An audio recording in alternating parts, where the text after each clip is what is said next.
What's up, everybody? It's Rashad Buie back again. Consider hitting that like and subscribe button as I upload videos on a weekly basis covering the hottest topics in sports, especially if it is OU related. This is Ballin' with Buie.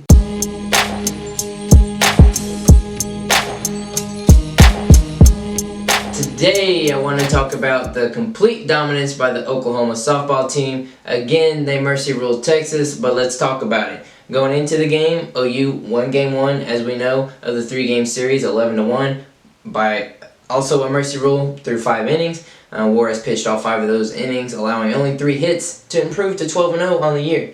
And Donahue hit the walk-off 3-run home run in that game. On Texas' side, Shea O'Leary was handed her first loss of the year. That put her at 9-1.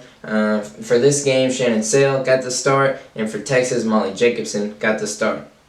So rolling into the first inning, Texas got a single and 2 walks to load the bases, but Shannon Sale was able to get out of it and leave him stranded. And going to the bottom of the inning, strong start by OU once again. Kinsey Hansen had an RBI double, which was followed up by another RBI double by Coleman and a couple singles to grab a very quick 4-0 lead. Yesterday, I believe, we grabbed a 5-0 lead in the first inning. Today, we grabbed a 4-0 lead in the first inning, and again, like yesterday, all 9 batters batted in that first inning. Yesterday, I think we saw 11 batters for OU in the first inning, and today we saw 9. So OU had grabbed a quick 4-0 lead to end the first inning. Second inning, both teams went 1-2-3. No action on either side. So rolling into the third, OU had that 4-0 lead. Jefferson for Texas hit a solo home run that should not have been a solo home run. I'm not really sure why the umpire made the call, but she hit it and it bounces off the top of the wall and bounces back into play. And it didn't hit the back part of the wall. It didn't hit the back wall. It hit the wall that it is still in the outfield. It hit the top part and bounced right back in. If it had been a home run, it wouldn't have bounced back in just because of the way the wall is. But nonetheless, they called it a home run. The third base umpire called it a home run. So Texas got a run on the board to cut into the lead.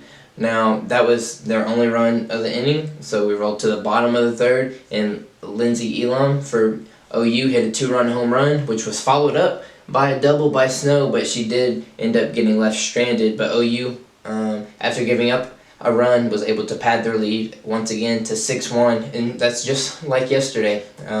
OU gave up a run, and then they immediately got that run back. So again, today, gave up a run and immediately got that run back. Rolling to the fourth, strong inning by Sale, 1-2-3 inning, and 2 of those came by strikeouts. For OU, Tiara Jennings had a leadoff solo home run, and that would end the day for Texas' starting pitcher Jacobson, and she would be replaced by Courtney Day. But that was the only run for OU in that inning to grab a 7-1 lead, commanding 7-1 lead.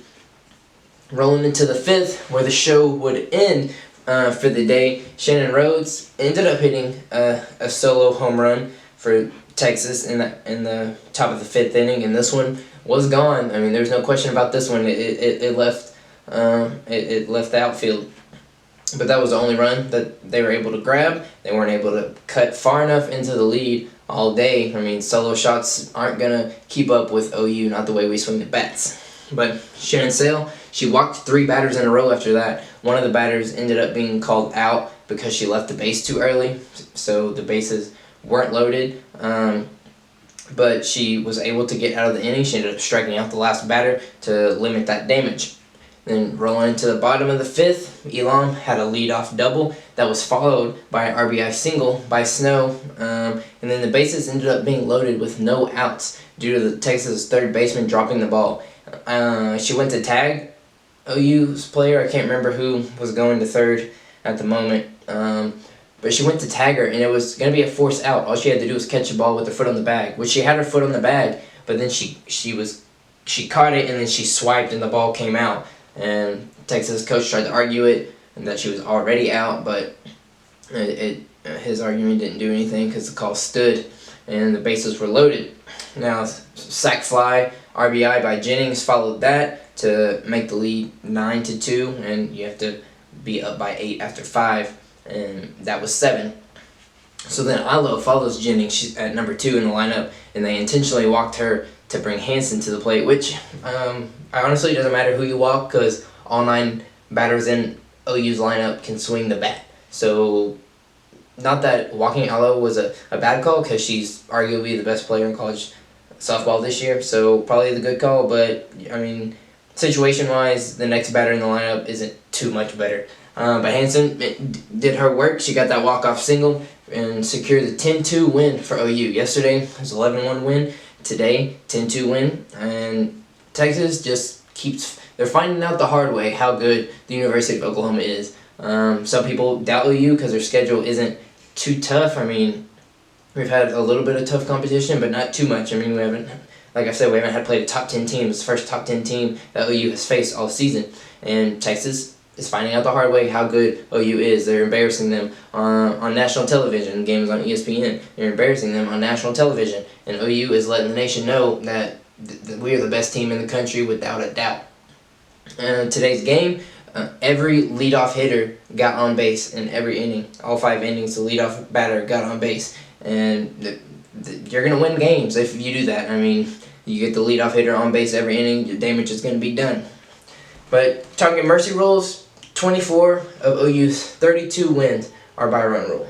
24 of 32. Program record's 26. They're not going to play as many games as softball teams usually play in the season just due to cancellations. COVID's still a thing. COVID's led to some cancellations. Chattanooga actually just canceled the series against the University of Oklahoma. That was going to be the last regular season series for them, and they just canceled. I'm not really sure why. I haven't seen reports yet.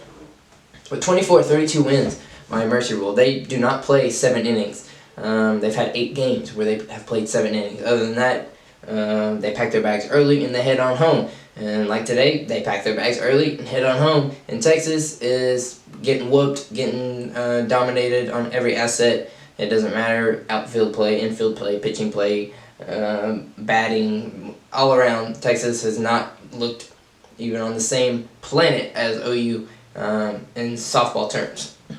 But OU takes they clinch the series with the win. There's one more game left. That's going to be played, I believe, at noon on Sunday. But yeah, OU clinched another series against Texas. Continue their winning streak. They are now 32-0 on the year. We'll see how long it lasts. Like I said, I don't imagine Texas is going to beat OU in the last game because I think Juarez will probably be back in the circle, and Juarez she gets that thing done. So we'll wait and see what happens in that game, and I'll catch y'all then. Deuces.